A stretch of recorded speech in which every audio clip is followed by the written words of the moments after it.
take you to get your resident permit? Like that one takes you just 2 years. You can actually move to Ireland with your family and without sponsorship. Those who want to move to Ireland in 3 months, what's the best advice you want to give to them? Hey guys, welcome to the channel. The Queen of Resources is back. You know how we do it on this channel. I'm giving you guys back-to-back information, and I have my amazing, I call her, the chocolate beauty. You know, when Beyonce sang Brown Skin Girl, Beyonce was referring to Rhea. Yes, in the building. Rhea is here to take you through the step-by-step process on how to migrate to Ireland. I mean, you can migrate to Ireland with your family in 3 months. Is that not amazing? Yeah. So Rhea is here to show you, to teach you. Let me introduce to you Rhea. Hi guys, my name is Rhea and I'm here today live on FaithOjone's channel. Thank you so much for having me. Thank you for coming. Okay, so Rhea, you are currently living in Ireland. You know, people kind of are confused. Sometimes they think when you're referring to Ireland, they think maybe it's Northern Ireland in the UK. Oh, no. But it's quite confusing. Can you tell me a little bit about the difference, like the island you are in? And Okay, so I am actually in the Republic of Ireland, so it's way different from Northern Ireland. I think Northern Ireland is also like, part of the UK. There was a little bit of, colonialism and whatnot. That's like a whole different story altogether. But like there are 2 different countries entirely. So I'm actually in the Republic of Ireland, Northern Ireland. Yeah, okay, thank you. So Rhea, I'd like you to tell us about how did you move to Ireland? Did you go via study or did you go via the work route? How was your process? What did you do? I mean, just spill the bean. Tell us. Just gist. Okay. Okay, so I moved to Ireland September 2019. So apparently like this month make me 3 years living in Ireland. And I have been here. I moved like via the school route. Okay, so I came here first to do like my master's degree. Like that whole process was actually very, very stressful and very hectic. I won't lie to you. The only thing that actually made it a bit easier was the fact that I was using like an agent, right? So I moved here because of my master's degree. September, I started the process in February 2019, got my admission letter like after a month, and then I started to apply for my visa application. I applied around July 9th 2019. I didn't get a feedback till like September 3rd week, so you can imagine like how long it took. And that time like was actually mentally draining because I had friends that were getting responses in like 3 weeks, like 4 weeks, and I had to stay like over 2 months. And then after I even waited till September 3rd week, guess what? They now even denied me. They denied my I don't think I've said this on my channel before. They denied my student visa, and then I had to appeal because I had to explain like the large sum of money in your account. So I did that explanation, and then I think in about 2-3 days, I got my visa and I came to school in Ireland. I schooled in Cork, it's a different county from Dublin. So I was there for a year, and then by last year September I actually moved to Dublin because I got a job. You're not in the city center. Thank you. So I got a job here in Dublin, and that's pretty much what I have been doing since I moved to Ireland. Just work and then school and then YouTube. Okay, so now that you're done with your school, you're done, right? Yeah, so, I'm done. So how come you stayed back? What visa are you currently on? At the moment, the thing with Ireland, so once you're done with schooling, you're given like the whole 2 years post-study work visa, right? And then to look for a job, to stay back as a graduate, look for a job. And then if you get a job that sponsors you, then you obviously move to a stamp 1, which is like the proper employment permit in Ireland. So a stamp 1G is like a graduate visa. It's like a gift that government gives and say, okay, you've come to our country to study, like this is it, just take it and then look for a job that would sponsor you, or maybe just stay in the country. Some people don't even end up staying here after studies. So at the moment I'm actually on like an employment permit, like being sponsored by my company. That's amazing. So a lot of people, when they travel abroad, like people that come to the UK, most of them don't want to be on a student after graduate visa because you know, those time spent on those graduate visa doesn't count towards their permanent resident. True. So Definitely. I think Ireland and UK have something similar. So after your study, you get 2 years post-study visa to search for jobs. And if you're lucky, you can get a work visa, which is something you've gotten. I mean, it's amazing, girl. Congratulations. So thank you. Those who want to move to Ireland in 3 months, what's the best advice you want to give to them? You have to get a job that is under the critical skills employment permit. Like, the critical skills employment permit is the answer to that particular question. So I'm going to explain further. You know, critical skills employment permit is just like, you know, a list of occupation, a list of jobs that's mainly for highly skilled individuals, you know, where like a country has a shortage of those particular staff in that particular role. So for example, like nursing and doctors and engineering and like IT, in as much as you think that maybe a lot of organizations are here that would actually provide those jobs, we are actually short in staff, you know, in Ireland. So if you have any of those roles in the critical skills employment permits, then Ireland would be your best bet. You know, it's quicker, it's faster. If you get a job, let's say you are a nurse or a doctor, right? Or you're into IT or health, anything that has to do with health actually really flies here in Ireland. Or like, you know, or you are an engineer, like a civil engineer or mechanical engineer, and you get a job here in Ireland, you can actually move to Ireland with your family and without sponsorship.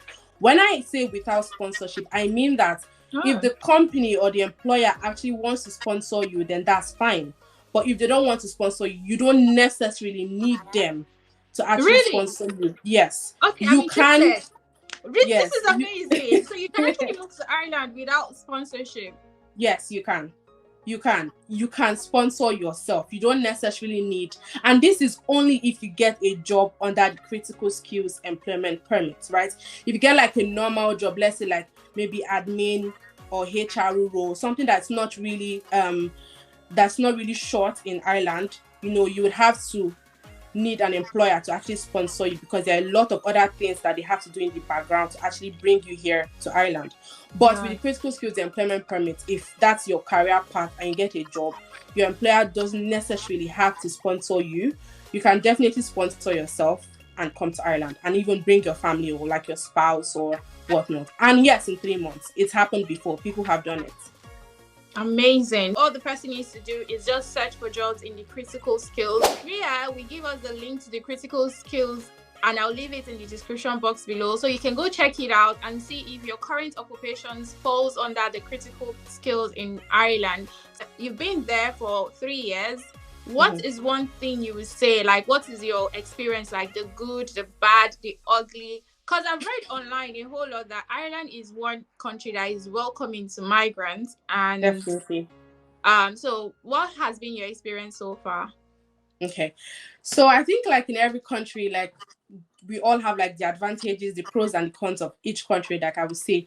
In Ireland, for me personally, I would say that I think I've experienced more good than actually the bad or like the ugly. Like the people here are very welcoming, like you say.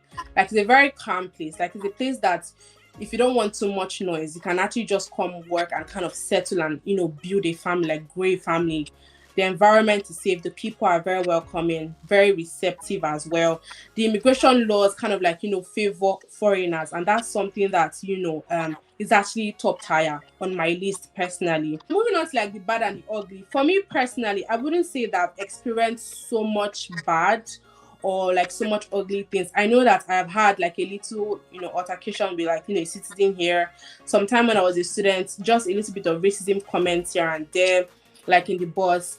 But would I say, like, it's so sad to actually say that, you know, you count it as normal. You don't really want to like put so much force into it. You get, like, it's so sad to actually say that. But yeah, that's like a little bit of, you know, the ugly side that I have witnessed. I wouldn't say that because of that, like generally maybe the country is bad or like the people are bad. It was just like a bad situation that happened at the time that it happened. But still, it's an ugly experience that, you know, I witnessed. So Ireland is part of the European Union, right? Yes, it is. So that's to say, if you have your resident permit, you get to travel to other European countries. So how long does it take you to get your resident permit, like become a permanent in Ireland?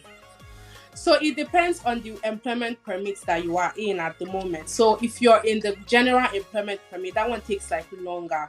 So it would take like about 5 years, right, for you to actually, apply for your stamp 4, which is the permanent residency in Ireland. But if you get a job under the critical skills employment permits, then that one takes you just 2 years. And then you just apply for your permanent residency, which is the stamp 4, and that's it. Please tell me you're working in critical skills. Because you need to come and marry me once you become a resident. So I will be citizen of Ireland as well. Unfortunately, I'm not, but we'll drag the 5 years.